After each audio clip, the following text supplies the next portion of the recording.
अस्सलाम वालेकुम, मैं हूं शाज़ेब खानज़ादा। ऑपोजिशन की दो बड़ी जमातों ने फैसला कर लिया है कि वो असेंबली से बजट मंजूर नहीं होने देंगे।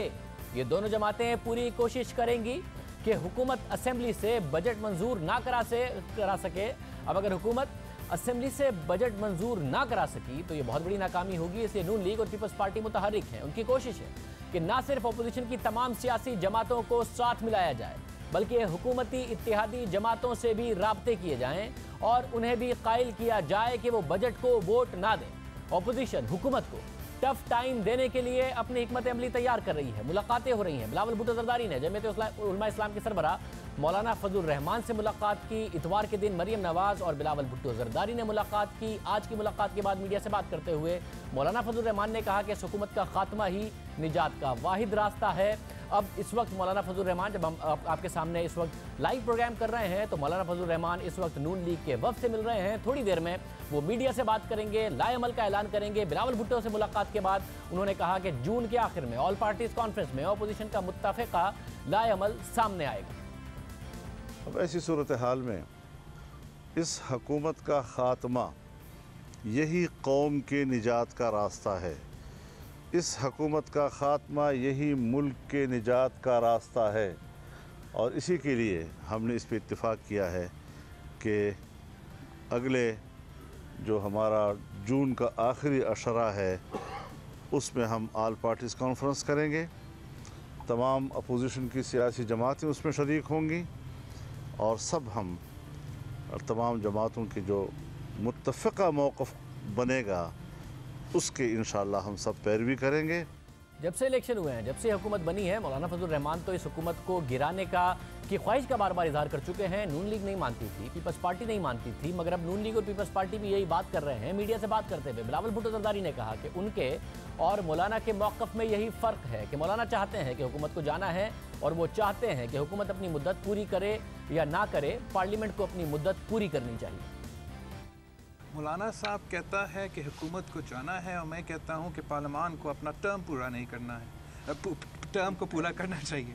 तो पार्लियामान अपना टर्म पूरा भी कर सकती है अगर हुकूमत अपना मुद्दत पूरा नहीं करती। I don't think this that much space between what we are saying. और इंशाल्लाह ताला जब हम APC पे मिलते हैं तो हम स्पेसिफिक्स वर्कआउट कर सकते हैं। पाकिस्तान पीपल्स पार्टी का मौक़िफ़ आज से नहीं, पहले से ये रहा कि पार्लियामान को अपना मुद्दत पूरी करनी चाहिए। बिलावल भुट्टो जरदारी से मुलाकात के बाद मौलाना फजलुर रहमान ने कहा कि हुकूमत गिरफ्तार अरकान असेंबली को इसलिए असेंबली में नहीं ला रही कि उसे खतरा है कि कहीं बजट की मंजूरी रुक ही ना जाए। साथ ही उन्होंने दावा किया कि नून लीग और पीपल्स पार्टी की मजीद गिरफ्तारियां भी होंगी। एक बात कहना चाहता हूँ कि PTM के हों या पीपल्स पार्टी के लोग जो इस वक्त जेलों में हैं और वो इसको प्रोटेक्शन ऑर्डर नहीं कर रहे हैं, वो इसलिए नहीं कर रहे हैं कि वो बजट पास नहीं कर सकते और वो इस तरह अपोजिशन की सीटें कम करना चाहते हैं ताकि वो वोट इस्तेमाल ना कर सकें। तो ये जो प्रोटेक्शन ऑर्डर नहीं हो रहे हैं, पीपल्स पार्टी के मज़ीद लोगों को और मुस्लिम लीग नून के मज़ीद लोगों को गिरफ़्तार होने के भी इम्कानात हैं, वो सिर्फ इस बुनियाद पर कर रहे हैं ताकि बजट में अपोजिशन का वोट कम हो जाए और इस तरीके से वो बजट जो है वो जबरी बजट जो है वो कौम के ऊपर मुसल्लत कर सके। जो हमें देखो, ये मौलाना साहब जो कह रहा है बड़ा इंपॉर्टेंट पॉइंट है। धांधली ज़दा हुकूमत, सिलेक्टेड हुकूमत अब धांधली करके ये बजट पास करना चाहती है। अब इस वक्त सूरत हाल ये है कि बजट पर बहस ही नहीं हो पा रही। जुमे को 3 दफ़ा कौमी असम्बली का इजलास में वक्फा किया गया, मगर फिर बजट पर बहस नहीं हो सकी। आज भी कौमी असम्बली का इजलास शुरू हुआ तो हुकूमत और अपोजिशन अरकान ने एहतजाज शुरू कर दिया, जिसके बाद स्पीकर कौमी असम्बली ने इजलास मुलतवी कर दिया। अब सूरत हाल ये है कि फाफिन के जारी करदा इदाद-ओ-शुमार के मुताबिक जुमे के दिन 4 घंटे 36 मिनट इजलास चला और 3 घंटे 20 मिनट तक मुलतवी रहा। इसी तरह आज कौमी असम्बली का इजलास सिर्फ 31 मिनट चल सका। अगर ये सूरत हाल बरकरार रही और बजट पर बहस ना हो सकी तो हुकूमत बजट मंजूर कैसे कराएगी। हालांकि कौमी असम्बली का इजलास शुरू होने से पहले वज़ीर आज़म इमरान खान की सदारत में तहरीक इंसाफ का पार्लिमानी पार्टी का इजलास भी हुआ। इस इजलास के बाद पार्लियामेंट में तहरीक इंसाफ के अरकान का रवैया जारहाना दिखाई दिया, जिसके बाद स्पीकर के लिए असेंबली की कार्रवाई चलाना मुश्किल हो गया। अपोजिशन का रवैया भी मुसलसल जारहाना ही है। इजलास मुलतवी होने के बाद नून लीग के रहनुमाओं ने इल्ज़ाम लगाया कि वज़ीर आज़म की हिदायत पर बजट पर बहस नहीं होने दी जा रही। हुकूमत चाहती है कि बजट मंजूर ना हो। नौबत यहाँ पे पहुँच चुकी है कि ये असेंबली चलना नहीं देना चाहते। अगर असेंबली नहीं चलेगी तो इनका तो नुकसान होगा, लेकिन कौम का, जमहूरियत का और आइन का नुकसान भी यहाँ पे होगा। वज़ीर आज़म साहब खुद इंस्ट्रक्शंस देते हैं कि असेंबली ना चलने दो। ये कैसा वज़ीर आज़म है? स्पीकर साहब जो हैं वो हाउस चलाने में नाकाम हो चुके हैं। जो स्पीकर अपोजिशन को बोलने ना दे वो हाउस कैसे चलाएगा? और आज उसकी अपनी जमात, उन लोगों ने जिन्होंने उसको इलेक्ट किया था, ट्रेजरी बेंचेस हुकूमत ने, वो उसके खिलाफ हो चुके हैं, उसकी सुनते नहीं है। ये आज की हकीकत है कि कौमी असम्बली के इजलास को प्राइम मिनिस्टर और हुक्मरान जमात रोक रही है।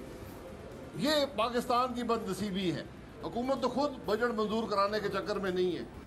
हुकूमत अपोजिशन पर इल्ज़ाम लगा रही है कि वो कौमी असम्बली का इजलास चलने नहीं दे रही। वज़ीर आज़म की मुआविन ख़ुसूसी बराए इत्तलात फिरदौस हाशी के अवान ने ट्वीट किया कि बजट पाकिस्तान और उसके अवाम के लिए है, उसकी मंजूरी आइनी तकाजा और मुल्क की ज़रूरत है। अपोजिशन इस पर सियासत करके आइन का रास्ता रोक रही है। मुल्क की गवर्नेंस और इदारों की वर्किंग बजट की मंजूरी से जुड़ी हुई है।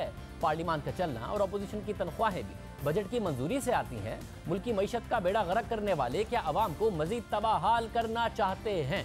अब दिलचस्प सूरत हाल है। नून लीग और पीपल्स पार्टी करीब आ रहे हैं। गुज़िश्ता रोज़ मरियम नवाज की दावत पर बिलावल भुट्टो जरदारी जाती उमरा गए। दोनों रहनुमाओं की तवील मुलाकात हुई। मुलाकात के बाद मीडिया से बातचीत तो नहीं हुई, मगर मुश्तरका एलामिया जारी किया गया। और अब जो एक इजलास मौलाना फजल रहमान और नून लीग के दरमियान हो रहा था, उसके बाद भी प्रेस कॉन्फ्रेंस हो रही है। क्या लाएअमल तय हुआ, देखते हैं।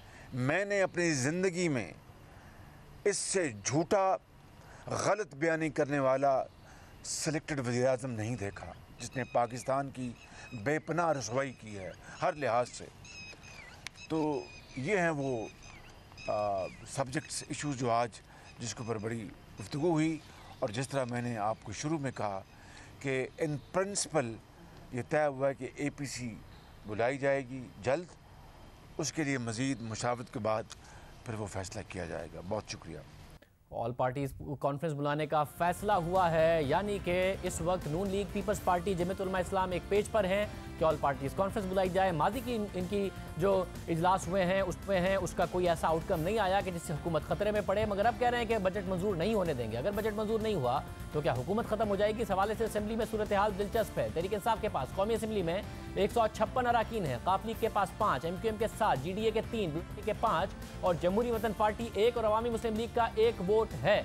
यूं हुकूमती इत्तेहाद के पास 178 वोट हैं, जबकि Balochistan national party mangle group के पास 4 वोट हैं, जो माजी में तो हुकूमत के हक में इस्तेमाल हुए। मगर BNP मैंगल ग्रुप के सरबराह अख्तर मैंगल हुकूमत से खुश नहीं है। अपोजिशन भी उनसे राब्ता कर रही है। अगर वो हुकूमत के साथ नहीं हुए तो हुकूमत के पास 178 वोट होंगे। मगर अगर दूसरे सारे इत्तेहादी साथ हों, क्योंकि अपोजिशन के पास इस वक्त 155 वोट हैं, नून लीग, पीपल्स पार्टी, JUIF और सबको मिलाकर, तो क्या मामला होगा? इस वक्त फिरदौस हाशी केवान साहिबा हमारे साथ मौजूद हैं, मामले खुसूसी वज़ीर आज़म बराए इत्तलात और नशरियात। बहुत शुक्रिया फिरदौस हाशी केवान साहिबा हमें ज्वाइन करने के लिए। आप देख रही हैं 12 मुलाकातें हो रही हैं। पीपल्स पार्टी मिली मौलाना साहब से, नून लीग मिली मौलाना साहब से, ऑल पार्टीज कॉन्फ्रेंस, बजट नहीं मंजूर कराने देंगे, ये सारी बातें। हुकूमत के पास इस वक्त इत्तेहादियों से राब्ते कर लिए हैं, पूरा एतमाद है कि आप बजट मंजूर करा लेंगे अगर अपोजिशन पूरी कोशिश करे भी आपके इत्तेहादियों को मनाने की। बिस्मिल्लाहिर्रहमानिर्रहीम। शाज़ेब, ये अपोजिशन का जो एक कलीदी रोल और आइन के अंदर दर्ज उनका एक बड़ा इम्पॉर्टेंट कंपोनेंट है जमहूरियत के अंदर अपोजिशन का, तो आप देख रहे हैं कि वो किस अंदाज से वो किरदार अदा हो रहा है, किस अंदाज से अपोजिशन जो है वो अपना आइन में दिया वो रोल जो है उसको ऑन कर रही है और पब्लिकली उसको ट्रांसफॉर्म कर रही है इनटू एक्शंस। मेरे कुछ कहने की ज़रूरत नहीं है, आप इससे बेहतर समझते हैं। जहाँ तक मौलाना फजल रहमान साहब और बिलावल भुट्टो जरदारी जी और दीगर की मुलाकात का ताल्लुक है, देखिए मैं समझ नहीं पा रही हूँ कि बिलावल भुट्टो साहब क्या चाह रहे हैं और मरियम बीबी क्या चाह रही हैं, क्योंकि शहबाज शरीफ साहब का अगर वो PMLN के सदर हैं और जो कि है उन्होंने उनको नामजद किया हुआ है, लेकिन उनका बयानिया, मरियम बीबी का बयानिया और फिर बिलावल भुट्टो के अंदाज में वो फ्रस्ट्रेशन, मौलाना फजल रहमान साहब की उस पूरी तहरीक के अंदर मायूसी और एक पहली दफ़ा चूँकि पार्लियामेंट से बाहर बैठे हैं तो उनका एहसास महरूमी तो हमें समझ में आता है, लेकिन ये बाकी लोग जो हैं वो उनकी तरजीहात क्या हैं, उनका ये बार बार बावर कराना कि हम बजट पास नहीं होने देंगे। तो आप ख़ुद समझते हैं कि बजट किसी हुकूमत का नहीं होता, बजट जो है इस मुल्क की ज़रूरत है। क्या अपोजिशन ये कहना चाहती है कि हम नहीं तो कोई भी नहीं, अगर हम इक़्तिदार में हैं तो हर चीज़ ठीक है, अगर हम इक़्तिदार से बाहर हैं तो ना हम पाकिस्तान को चलने देंगे, ना पार्लियामेंट को चलने देंगे, ना हुकूमत को चलने देंगे, ना निज़ाम को चलने देंगे। तो अगर ये सोच है अपोजिशन की तो ये जमहूरियत की नफ़ी है, ये आइन से रूगर्दानी है, और ये उनका जो अपना कलीदी रोल है उस कॉन्स्टिट्यूशन में उसकी नफ़ी है। दिलचस्प बात यह कि ये वाली तनकीद जो आप कर रही हैं ये तो इमरान खान साहब पर होती थी कि माजी में उनको हुकूमत नहीं मिली तो वो कहते थे कि मैं हुकूमत को चलने नहीं दूंगा, पार्लियामेंट पर लानत भी भेजते थे, मगर उस वक्त कम से कम हुकूमत नहीं एहतजाज कर रही होती थी साथ। अब अगर अपोजिशन पार्लियामेंट में एहतजाज कर रही है तो आपकी हुकूमत उससे ज़्यादा कर रही है। और आप भी बड़ी दिलचस्प बात कर रही हैं, आपको लगता है कि इस वक्त एक पेज पर नहीं है मरीम नवाज़ और शहबाज शरीफ। मरीम नवाज़ तो चाहती हैं बिलावल भुट्टो जरदारी के साथ हुकूमत गिराना और बजट पास ना हो, मगर शहबाज शरीफ ऐसा नहीं चाहते, बावजूद इसके कि वो भी इस वक्त मिले हैं, एपीसी की बातें कर रहे हैं। आपके सामने है, कल आपने देखा कि जाती उम्रा में क्या हुआ, और जाती उम्रा के अंदर आपकी जो है वो जो लीडरशिप PMLN से गई, शहबाज शरीफ साहब उधर होते हुए भी लाहौर, अगर वो उस पूरे कंसल्टेशन प्रोसेस का हिस्सा नहीं बने तो इसका मतलब है कि वो उस बयानिए के साथ एग्री नहीं करते, और इससे नून लीग के अंदर इंतशार और ग्रोहबंदी खुल के सामने आ गई। तो ये जो हमारी सियासी तौर पे इस वक्त नौमलूद दो लीडरान हैं, जिनका जो अपने आप को लीडरान तो कहते हैं लेकिन पार्टियों के अंदर उनकी अभी तक कंट्रीब्यूशन और सर्विसेज पार्टियों के बयानियों को तक़वियत देने के लिए पर्सनल कोई ऐसा उन्होंने ट्रेंड सेट नहीं किया कि बाकी लीडरशिप उनकी तरफ मुतवज्जो हो। तो सियासी नौमलूद ये जोड़ा जो है ये डिक्टेट करना चाहता है अपनी अपनी जमातों के अंदर बयानिए को। तो जो मेरा ख्याल है सीनियर लीडरशिप है वो इनके उस सोच के साथ मैच नहीं हो रही, जिसके नतीजे में आप देख रहे हैं कि डिवाइडेड ओपिनियन है। तो जब तक अपोजिशन अपने यक नुकाती एजेंडे पे इकट्ठी नहीं होगी, हुकूमत इनको सीरियस कैसे लेगी, और हमें जो अपना टारगेट है। मगर आपने भरोसा इससे हुआ है कि इस वक्त शहबाज शरीफ जो है वो नहीं हुकूमत को गिराना चाहते और मरीम नवाज का एक अलग एजेंडा है, या फिर आपने अपने इत्तेहादियों से भी रब्ता कर लिया है, काफ लीग से, MQM से, GDS से, बलूचिस्तान अवामी पार्टी से, कि भाई हमारे नंबर पूरे रहने चाहिए, हमने बजट पास कराना है? बिल्कुल शाहजेब, ये मैं आपको डंके की चोट पे बता रही हूँ, और मैं शुक्रगुजार हूँ अपने इत्तेहादियों की। आप जब मुख्तलिफ कोलिशन पार्टनर होते हैं, मुख्तलिफ नज़रियात के लोग किसी जगह इकट्ठे होते हैं तो इख्तलाफ राय होता है। हर जगह पे ज़रूरी नहीं कि 100% वो हमारे हर अमल से एग्री करें, लेकिन वो किसी जगह डिसएग्री भी नहीं करते, और उन्हें इस बात का एहसास और पता है कि बजट जो है वो सिर्फ हुकूमत नहीं, इस मुल्क की आईनी ज़रूरत है, और अवाम के मसाइल और मुश्किलात का हल इस बजट में जुड़ा हुआ है। अगर ये बजट आप पार्लियामेंट अप्रूव नहीं करती, इवन पार्लियामेंट का अपना वकार तशख़्ख़ुस और सैंटिटी के साथ साथ उसकी अपनी बका भी इस बजट के साथ जुड़ी है। तो पार्लियामेंट को अगर ऑपरेशनल होना है, फंक्शनल रहना है। बहुत शुक्रिया, फिर हमारे साथ मौजूद थी और वो ये कह रही थी कि बजट हम मंजूर करा लेंगे, हमारी इत्तेहादियों से भी बात हो चुकी है और इत्तेहादी हमारे साथ हैं, एक पेज पर हैं, ये ओपोजिशन इस मामले में कामयाब नहीं हो पाएगी। और साथ कह रही थी कि शहबाज शरीफ और मरीम नवाज ही एक पेज पर नहीं है। प्रोग्राम में एक ब्रेक शामिल करते हैं, मज़ीद आम कंपनी पर बात करेंगे।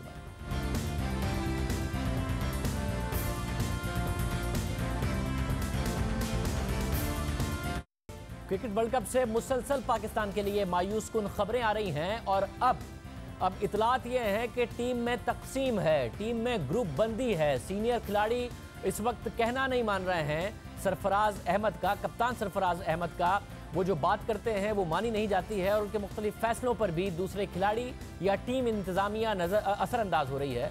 मगर क्या सरफराज अहमद बरी जिम्मा किसी भी तरीके से इन तमाम मामलात से हो सकते हैं अगर ग्रुप बंदी है भी तो?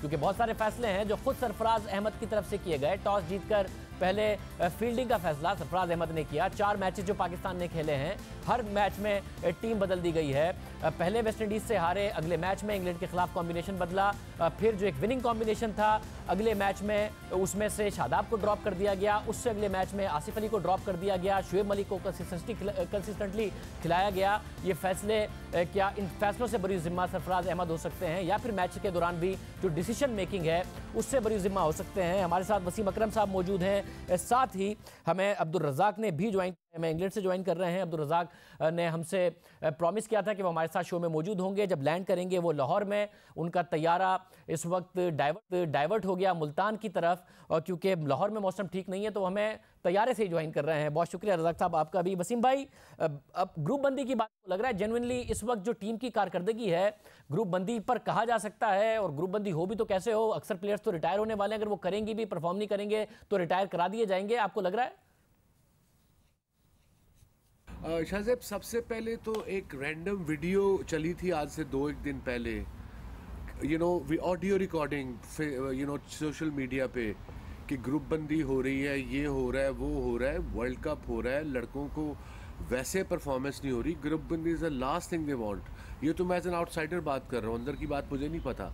मेरा नहीं ख्याल ग्रुप बंदी का इनके पास क्या उसे कहते हैं पावर भी है कि ग्रुप बंदी कर सकें। इस परफॉर्मेंस के बाद जो पिछले महीने 2 से हो रही है वनडे में, तो उनको अपनी फिक्रें पड़ी हैं। ग्रुप बंदी is the last thing on the mind.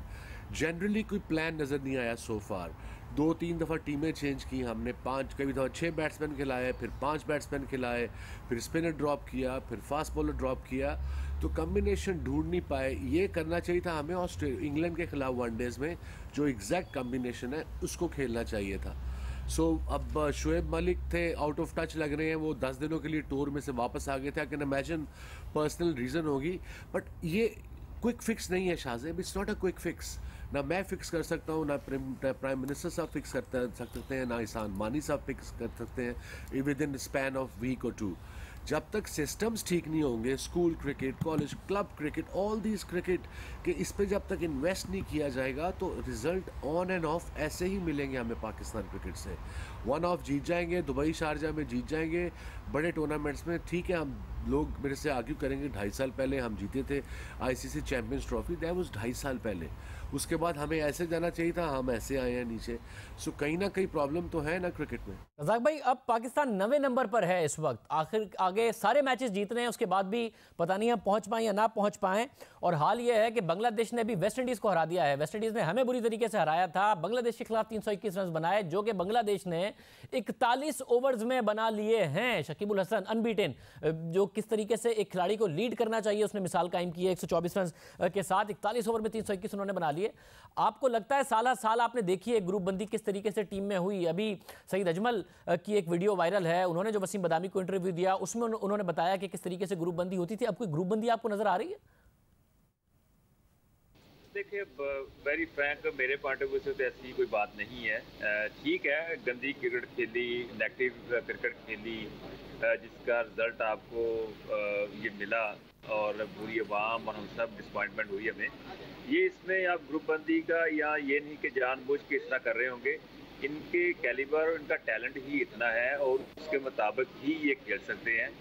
और जहाँ पे कंडीशन आसान होगी, जहाँ पे इनको रन करने के मौके मिलेंगे, इनका प्रॉब्लम ये है कि ये मैच जीतने के लिए नहीं जाते, ये सिर्फ अपनी परफॉर्मेंस के लिए जाते हैं। तो अगर ये चीज़ अगर आती है, ये ग्रुप बंदी से भी बुरी चीज़ है। तो ग्रुप बंदी तो बन ही नहीं सकती, क्योंकि सिलेक्टर ऊपर है, मैनेजमेंट ऊपर है, पीसीबी ऊपर है, और इनका असल टैलेंट ये है। और इस असल टैलेंट को छुपाने के लिए अगर ग्रुप बंदी का नाम देते हैं तो ये फिर अपने आप को सेव कर रहे हैं। वसीम भाई, आपको लगता है कि फिर जो फैसला साजी है, क्योंकि आप दोनों का ख्याल है कि ग्रुप बंदी की कोई बात नहीं है और जो कारकर्दगी है इसमें ग्रुप बंदी हो भी नहीं सकती और कोई इंडिविजुअल ऐसी कोई कारकर्दगी नहीं दिखा रहा है जिसमें ग्रुप बंदी हो, फिर ये बात के सरफराज के जो फैसले हैं उस पर दूसरों का असर है, वो सीनियर्स की बात मान लेना, पहले जो फील्डिंग का फैसला था भारत के खिलाफ भी, बड़ी जिम्मा हो सकते हैं बतौर कप्तान के जो फाइनल 11 खेलती है उसमें या दरमियान में। कल नहीं समझ में आया कि क्या वजह थी कि इमाद और शादाब जब बॉल कर रहे थे लग रहा था कुछ प्रेशर डाल रहे हैं, अचानक क्या जरूरत थी मलिक को और हफीज को लाने की जिन्होंने 11-11 रन खा लिए और भारतीय बैट्समैन फिर दोबारा सेट हो गए। आपको क्या लग रहा है कि इन्फ्लुएंस है कप्तान के ऊपर, क्या कप्तान फिर बड़ी जिम्मा है इन बातों से? देखिए, end of the day Sarfaraz को भी ये पता होना चाहिए और आप लोगों को भी ये पता है कि जब टीम बुरा करती है तो सबसे पहले कप्तान को हटाया जाता है। सो जो मर्जी कोच कह ले, हम जब कप्तान थे मोइन खान थे, उसके बाद जो भी हमसे पहले कप्तान थे जावेद भाई, इमरान भाई, वो सारे डिसीजन ये आप करते थे। Coach is there to give you a support, coach is there to help you make you decision. Coach अपनी मुसल्लत नहीं कर सकता unless until it's something coach आपसे बहुत एक्सपीरियंस हो और उसको पता हो वनडे क्रिकेट का, टेस्ट क्रिकेट का, और पता हो उस पिच का। इंग्लैंड में मैं बैठा हूँ, ओल्ड ट्रैफर्ड में 10 साल खेला हूँ, ग्राउंड्समैन को जानता हूँ, क्रिकेट डायरेक्टर मेरा दोस्त लगा हुआ है पॉल एलर्ट, मार्केटिंग का हेड वॉरेन हैग मेरा दोस्त है, मेरे साथ 12-12 साल खेले हुए हैं। So that's the problem. 12-12 साल ये खेले हूँ। पूछ लें तो जब मैं कप्तान था ना शाहजेब, ये बड़े टूर्नामेंट्स में इमरान भाई को, जावेद भाई को, मुदस्सर नज़र को कॉल करता था 2-2 3-3 पहले, उनसे उनका माइंड पिक करता था, डिसीजन मैंने खुद ही करने होते थे।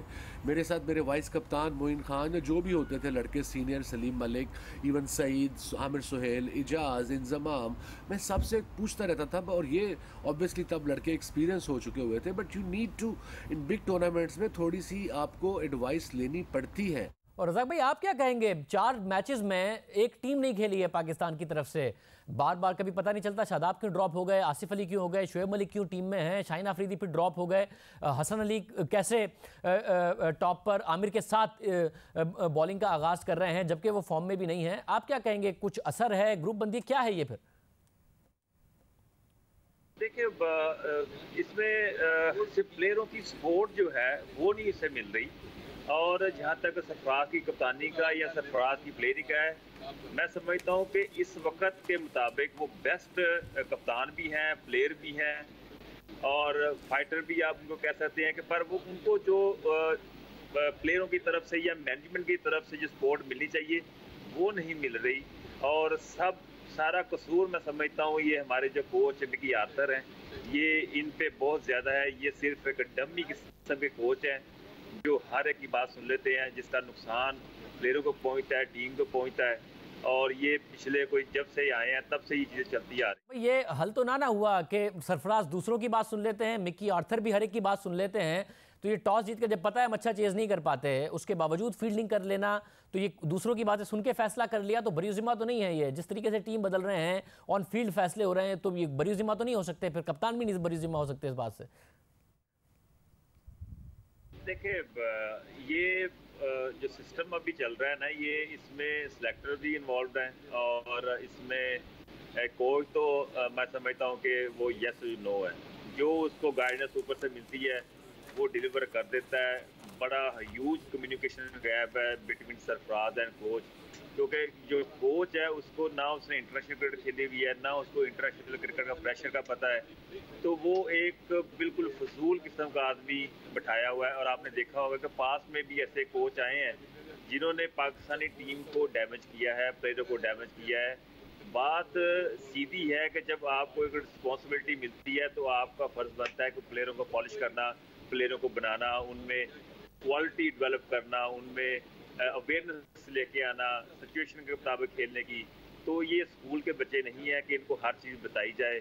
और बेसिकली तो असल हकीकत ये है कि इनके आज रिजल्ट निकल रहे हैं कि जो पिछले सालों से ये क्रिकेट खेलते आ रहे थे, तो उसका नुकसान पूरी कौम को भी है, पूरी पाकिस्तान की क्रिकेट को भी है और हम सबको भी। अरे मिकी आर्थर का भी एक इंटरनेशनल एक्सपीरियंस है, एक कामयाब कोच भी रहे हैं वो, मगर पाकिस्तान के साथ कभी अच्छा एक्सपीरियंस कभी बुरा एक्सपीरियंस उनका रहा है। वसीम भाई, 4 मैचेस बाकी हैं, चारों हमने जीतने हैं, फिर भी गारंटी है नहीं कि हम पहुंच पाएं, दूसरों की कारकर्दगी पर अब हम डिपेंड कर रहे हैं। आपको लगता है यहाँ से पिकअप कर सकते हैं? करें तो किस तरीके से यहाँ से पिकअप करें, क्योंकि 2 मैचेस तो मुश्किल हैं न्यूजीलैंड और साउथ अफ्रीका से हमारे। देखिए, अगर आप सच बात मेरे से पूछें, बीइंग अ पाकिस्तानी, बड़ा दर्द से ये being involve in the world cup every day, what's happening, table क्या है। अब ये 4 मैच जीतते भी हैं, फॉर इंस्टेंस अल्लाह करे जीते तो 11 पॉइंट होते हैं। बाकी टीमों के जो टॉप की टीमें 1 के 8 हैं, 2 के 8 हैं, 1 के 7 हैं, किसी इंग्लैंड के 6 हैं, तो उनके मैच भी 6-6, 5-5 बाकी बटे हैं। तो अगर वो उनमें से 4-4 भी जीतते हैं तो वो टॉप की 4 तो हो गई। वो इफ्स एंड बट्स वाला है, बट पाकिस्तान टीम के नोनी क्या यहाँ से क्या कर सकती है शाहजेब? यहाँ से ये कर सकती है कि do your bet, try to win all 4 games and then obviously ऊपर वाले पे छोड़ दिया जाए कि बाकी टीमों का क्या होता है। बट ऐसी सिचुएशन में बड़ा कम ही टीम क्वालिफाई करती है। किसी और टीम का बुरा सोचेंगे तो मेरा नहीं ख्याल ऐसे ऊपर वाला भी हेल्प करता है। मगर रज़ाक भाई, एक सिल्वर लाइनिंग ये है जो थोड़ा सा उम्मीद हो सकती है कि न्यूजीलैंड ने अपने आसान मैचेस खेले हैं, उनके मुश्किल मैचेस बाकी हैं जो उन्होंने इंडिया से, ज़ाहिर उनका एक ड्रॉ हो गया, मगर इसके अलावा उनके मुश्किल मैचेस हैं पाकिस्तान से, इंग्लैंड से। अगर पाकिस्तान के मैच को मुश्किल मैच में गिने तो आपको लगता है कोई उम्मीद बाकी है? देखिए, क्रिकेट है, अगर ये अच्छा खेलते हैं हो सकता है पाकिस्तान सेमीफाइनल में पहुंचे और हो सकता है पाकिस्तान वर्ल्ड कप भी जीत जाए। ये इसमें पॉसिबिलिटी है। जब कुदरती तौर पे ब्लेसिंग आती है, मोमेंटम चेंज होता है, यू नेवर नो। पर ये अगर हम जीत भी जाते हैं, प्रॉब्लम हमारी वहीं पे ही है। ये हम कहते आ रहे हैं कि पिछले कोई 12-13 सालों से टीम में प्रॉब्लम्स हैं, इनको गाइडेंस नहीं मिल रही, इनको बताया नहीं जा रहा कि आपने कैसे मैच जीतना है। अपनी परफॉर्मेंस को छोड़ दें, आप इनके देखें, अगर इनकी इंडिविजुअल इनकी एवरेज देखें तो किसी की 50 की है, किसी की 60 की है, किसी की 65 की है। तो उसका हमने क्या करना है जब आपकी इज्जत नहीं है पूरे वर्ल्ड में, जो लोग आपको रिकॉग्नाइज नहीं करते। आप जिनके पास में जितने भी कप्तान हुए हैं उनको पूरे वर्ल्ड में लोग रिकॉग्नाइज नहीं करते थे। वो यही वजह है कि जब आप इंडिविजुअल पे आ जाते हैं, अपनी परफॉर्मेंस पे आ जाते हैं, तो फिर लोगों को अवेयरनेस है। लोग वो चाहते हैं जो मुल्क के लिए खेले, जो टीम के लिए खेले, उसकी हमेशा इज्जत हो। शुएब मलिक और आसिफ अली में से फैसला कर लें सरफराज कि उन्हें फाइनली किसे खिलाना है। शुएब मलिक की जो परफॉर्मेंस है उस पर बहुत ज़्यादा सवालात उठ रहे हैं। साथ ही हालांकि पहले मैच में पाकिस्तान ने बैटिंग की थी मगर उसके बावजूद कोलैप्स कर गए थे वेस्ट इंडीज़ के खिलाफ। मगर ये अब तय कर लें सरफराज के टॉस जीतेंगे तो जो भी कंडीशंस हैं उन्हें पहले बैटिंग ही करनी चाहिए। पाकिस्तान नहीं अच्छा चेस कर सकता जो भी हालात हों। अब देखिए, कल गलती क्या हुई शाहजेब? गलती ये हुई कि जब आप एक्स्ट्रा बॉलर खिलाते हो ना तो आप मोस्टली डिफेंड करते हो, बिकॉज आपने बैटिंग छोटी कर ली ना, आपने एक बैट्समैन ड्रॉप किया। ये कॉमन सेंस है। जब बैट्समैन ड्रॉप किया, एक इमाद को खिलाया, तो टॉस जीत के तब बैटिंग करनी चाहिए थी, ताकि नया गेंद जैसे इंडिया ने आराम से खेला है, कोई प्रॉब्लम नहीं। 50 जो भी 40-50 किया उन्होंने 10 ओवरों में। See this of the new ball and that was. उसके बाद उन्होंने प्रॉब्लम ही कोई नहीं हुई। रोहित शर्मा जिस तरीके से बैटिंग करता है, उसने तो ऐसे बैटिंग पाकिस्तान के नहीं खिलाफ, हर एक के खिलाफ बैटिंग ऐसी इतनी आसानी उसने कर दी। उसके बाद इतना टाइम है, इस एलिगेंट इज लाइक पाकिस्तान का नहीं था कि एलिगेंट लेजी एलिगेंस थी उसमें है। एंड दे जस्ट मैंने कप्तान विराट कोहली का इंटरव्यू किया for ICC after the game digital के लिए, तो उसने कहा कि we are enjoying our cricket, we are enjoying this tag कि we are the best team, we are not bog down by the fact कि हमें टैग किया गया कि दुनिया की टॉप टीमों में से एक टीम है। हम उसको इंजॉय कर रहे हैं और लग रहा है वो उनकी क्रिकेट से। और ये पिछले 10 सालों से उन्होंने इन्वेस्ट किया है अपने फर्स्ट क्लास क्रिकेट में, उसका उन्हें फन मिल रहा है। उनके पास हर प्लेयर का इंडिया में एक नहीं, दो नहीं, 3 सब्स्टिट्यूट पड़े हों। बहुत शुक्रिया। वसीम अकरम अब्दुल रज़ाक हमारे साथ मौजूद थे, उनकी राय आपने सुनी है। ग्रुप बंदी को कतई तौर पर मुस्तरद कर रहे हैं। ये जो अफवाहें चल रही हैं कि ऐसा है नहीं, क्योंकि इस कारकर्दगी के साथ और जो वर्ल्ड कप से पहले कारकर्दगी रही है और किसी कोई इंडिविजुअल इतना बड़ा स्टार है नहीं इस वक्त कि वो ग्रुप बंदी कर रहा हो। प्रोग्राम में एक ब्रेक शामिल करते हैं, मज़ीद आम खबरों पर बात करेंगे एक ब्रेक के बाद।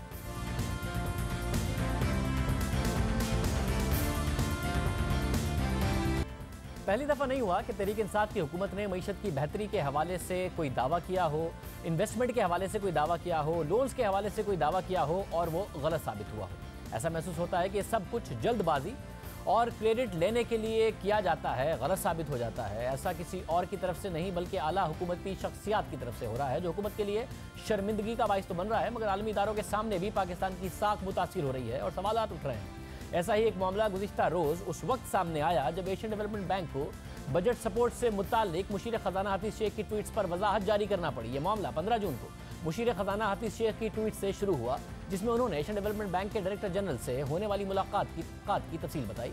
हफीज शेख का कहना था कि एशियन डेवलपमेंट बैंक के डायरेक्टर जनरल से मुलाकात में एडीबी के प्रोग्राम पर इत्तफाक हुआ है। पाकिस्तान में इस्लाहात और मुआशी इस्तेहकाम के लिए एडीबी बजट सपोर्ट की मद में पाकिस्तान को 3 अरब 40 करोड़ डॉलर फराम करेगा। मुशीर खजाना का मजीद कहना था कि माली साल 2019-20 की पहली तिमाही के लिए एशियाई तरक्याती बैंक 2 अरब 20 करोड़ डॉलर जारी करेगा, जिससे बैरूनी अकाउंट और गैर मुल्की ज़र मुबादला के ज़खायर की सूरत हाल बेहतर करने में मदद मिलेगी। उन्होंने ये सारी बातें की, मजीद इसकी तफसीलात लिखी और अपने ट्वीट में एशियन डेवलपमेंट बैंक के प्रोग्राम पर इत्तफाक की बात की। बाद में मुशीर खजाना के इस दावे की एशियन डेवलपमेंट बैंक ने तस्दीक नहीं की, बल्कि इस पर इतवार को यानी वजाहती बयान जारी किया, जिसमें पाकिस्तान के साथ कर्ज के मुआहदे पर इत्तफाक राय की बात नहीं की गई, बल्कि कहा गया कि इस मामले पर बातचीत चल रही है। इस हवाले से पाकिस्तान के लिए एडीबी के कंट्री डायरेक्टर की जानिब से जारी बयान के मुताबिक एशियन डेवलपमेंट बैंक हुकूमत पाकिस्तान को बजट सपोर्ट प्रोग्राम मुहैया करने पर बातचीत कर रहा है। एडीबी बैरूनी कर्ज, balance of payment, macro economic, structural reforms और मुआशी इस्तेहकाम के लिए हुकूमत की मदद कर सकता है। इन मामलात पर हुकूमत पाकिस्तान के साथ बातचीत आगे बढ़ने पर खुशी है। ये बातचीत जारी है और जब माली मदद की तफसीलात और हुजूम का फैसला कर लिया जाएगा तो इसे एडीबी इंतजामिया और उसकी बोर्ड ऑफ डायरेक्टर्स के सामने मंजूरी के लिए पेश किया जाएगा, यानी कि मंजूरी के लिए पेश किया जा रहा था। हम उम्मीद करते हैं कि मंजूर भी हो जाए, मगर फिर जल्दबाजी में ट्वीट कर दिया गया। मेहताब हैदर, नुमाइंदा द न्यूज़, हमारे साथ मौजूद है। मेहताब साहब, बहुत शुक्रिया।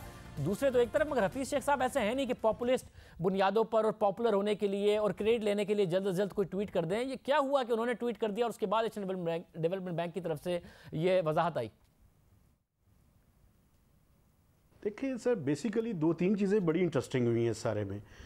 ये जिस दिन फाइनेंस एडवाइज़र ने ट्वीट किया, उससे पहले प्लानिंग मिनिस्टर ने एक प्रेस कॉन्फ्रेंस कर रहे थे वो, और उन्होंने बड़ी दिलचस्प बात की वहाँ पे। उन्होंने कहा जी कि पाकिस्तान और एशियाई तरक्याती बैंक के दरमियान बाकायदा 3.4 बिलियन डॉलर्स का मुआहदा हो चुका है।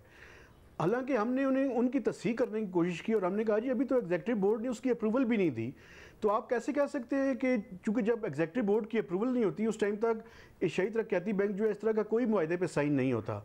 लेकिन जब हमने मिनिस्ट्री ऑफ फाइनेंस से रब्ता किया तो हमें ये बताया गया कि थोड़ी देर में ट्वीट आ रहा है फाइनेंस एडवाइज़र का। फाइनेंस एडवाइज़र ने ट्वीट किया और उन्होंने कहा कि 3.4 बिलियन डॉलर्स का जो बजटरी सपोर्ट है वो देने के लिए एशियाई तरक्याती बैंक जो है वो तैयार है।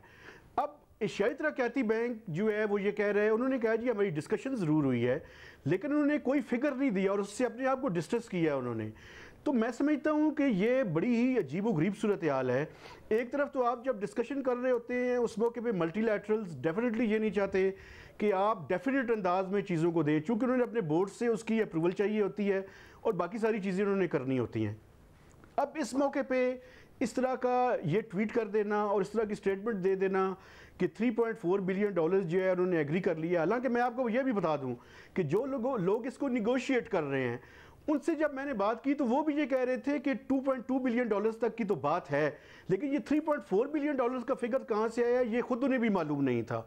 तो ये सारी सूरत हाल जो है ये बड़ी ही अजीब व गरीब है और ये मैं समझता हूँ हफीज़ शेख साहब भी जो है वो उस चीज़ का हो चुके हैं कि जहाँ पे हुकूमत जो है वो बग़ैर सोचे समझे और जब चीज़ें पाइपलाइन में होती हैं तो उससे पहले ही जो है वो उसको ट्वीट पे जो है वो उसका ऐलान कर दिया जाता है। मैं आपको वो याद करवाऊंगा जिस तरह के ट्वीट की गई कि पाकिस्तान में बहुत ही ऑयल के रिजर्व्स निकलने वाले हैं, जो कि मैं समझता हूँ बहुत ही प्रीमेच्योर थी और बाद में जो चीज़ हुई वो आपके सामने है। तो मैं समझता हूँ कि एक ऐसी सूरत हाल जो है वो ये बारहा होता है। डेवलपमेंट बैंक का जो बोर्ड है वो पास कर देगा और 3.4 अरब डॉलर पाकिस्तान को मिल जाएंगे। प्रोग्राम के आखिर में जिक्र हो जाए, मिस्र से एक बड़ी खबर आई है जहां मिस्र के पहले मुंतखब सदर मोहम्मद मुर्सी का कैद के दौरान इंतकाल हो गया है। मिस्र की सरकारी टीवी ने उनकी मौत की तस्दीक कर दी है। मोहम्मद मुर्सी के मौत के वक्त जासूसी के इल्ज़ाम का सामना कर रहे थे। सरकारी टीवी के मुताबिक आज वो जासूसी के इल्ज़ाम में चलने वाले मुकदमे की समाअत के लिए अदालत में पेश हुए थे, जहाँ उनकी तबीयत ख़राब हुई और वो बेहोश हो गए, जिस पर उन्हें अस्पताल ले जाया गया, लेकिन वो रास्ते में ही दम तोड़ गए। मिस्र की तारीख में मोहम्मद मुर्सी को मुल्क का पहला मुंतखब सदर होने का एजाज़ हासिल है। वो 30 जून 2012 से 3 जुलाई 2013 तक मिस्र के सदर रहे। अरब दुनिया में अरब स्प्रिंग तो आई और मिस्र में इससे मुतासिर हुआ। मिस्र का तहरीर स्क्वायर एहतजाज का मरकज़ बन गया। लाखों लोग जमा हुए उसने मुबारक के 30 साला आमराना इक़्तिदार के खिलाफ एहतजाज करने लगे। तहरीर स्क्वायर पर लाखों अफराद ने तकरीबन 2 हफ्ते तक उसने मुबारक के खिलाफ मुजाहरे किए। इन मुजाहरों में मिस्र के अवाम और दीगर जमातों के साथ अख़वानुल मुस्लिमून भी शामिल थी और मोहम्मद मुर्सी इसके रहनुमा थे। लाखों अफराद का यह एहतजाज उस वक्त कामयाब हुआ जब उसने मुबारक इक़्तिदार से अलग हुए। फिर मिस्र में पहले जमहूरी इंतखाबात का इनकाद हुआ, जिसमें कामयाबी के बाद 3 जुलाई 2012 को मोहम्मद मोर्सी के मिस्र के पहले सदर मुंतखब हुए, लेकिन उनकी हुकूमत ज़्यादा देर ना चल सकी। साजिशें शुरू हो गई। 1 साल बाद ही मुल्क में फिर से आमरीत आ गई।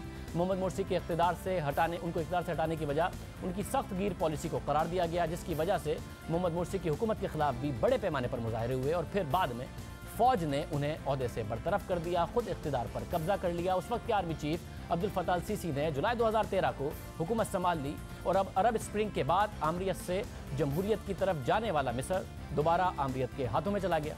इस दौरान सैकड़ों अफराद को हलाक कर दिया गया, हज़ारों को जेलों में डाल दिया गया, जिसके बाद से मोहम्मद मोर्सी के हामियों को मुश्किल तरीन दौर का सामना करना पड़ा। उन्हें मुख्तलिफ मुकदमात में सजाए मौत दी गई। वो जेलों में कैद हैं। एक तरफ मुंतखब सदर और उनके हामी मुकदमात का सामना करते रहे, दूसरी तरफ 30 साल तक मिस्र के इक़्तिदार पर काबिज रहने वाले आमिर के मुकदमात ख़त्म हो गए। मोहम्मद मोर्सी इक़्तिदार में आकर जेल चले गए और हुस्ने मुबारक जेल जाकर दोबारा बाहर आ गए। मिस्र की फ़ौज ने यह कमाल किया कि मुंतखब सदर जेल गए और जो इक़्तिदार पर काबिज रहा वो आज़ाद घूमने लगा। हुस्ने मुबारक के खिलाफ अगस्त 2011 के बाद मुकदमात बने। जून 2012 में उन्हें उम्र कैद की सज़ा सुनाई गई। फिर जनवरी 2013 में अदालत ने हुस्ने मुबारक की सज़ा ख़त्म करके दोबारा ट्रायल का हुक्म दिया। दोबारा ट्रायल के बाद 2015 में करप्शन के इल्ज़ाम में हुस्ने मुबारक को कैद की सज़ा हुई, मगर बाद में मार्च 2017 में मिस्र की आला अदालत ने उनकी सज़ा ख़त्म कर दी। 24 मार्च 2017 को आज़ाद हो गए। अहम बात यह है कि मिस्र के पहले मुंतखब सदर मोहम्मद मोर्सी को मुख्तलिफ इल्ज़ामात में सज़ा हो गई, उनके इक़्तिदार का खात्मा हो गया, जेल चले गए।